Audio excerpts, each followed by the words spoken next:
ইন্নাল্লাযীনা কাযযাবু বিআয়াতিনা ওয়াস্তাকবারু আনহা লা তুফাত্তাহু লাহুম আবওয়াবুস সামা ওয়া লা ইয়াদখুলুনাল জান্নাতা হাত্তা ইয়ালিজাল জামালু ফি সাম্মিল খিয়াত ওয়া কাযালিকা নাজজিল মুজরিমিন। আল্লাহ রাব্বুল আলামিন বলেন, ইন্নাল্লাযীনা কাযযাবু বিআয়াতিনা, নিশ্চয় যারা আমার কোরআনকে অস্বীকার করেছে, যারা আমার কোরআনকে মানল না, ওয়াস্তাকবারু আনহা,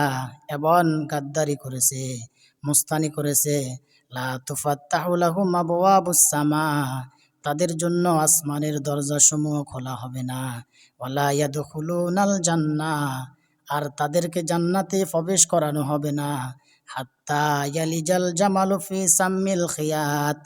যতক্ষণ না পর্যন্ত সুঁইয়ের ছিদ্র দিয়ে উট প্রবেশ করতে না পারবে, ততক্ষণ পর্যন্ত ওই লোকটা জান্নাতে প্রবেশ করবে না। নাউজুবিল্লাহ। তাহলে সুঁইয়ের ছিদ্র দিয়ে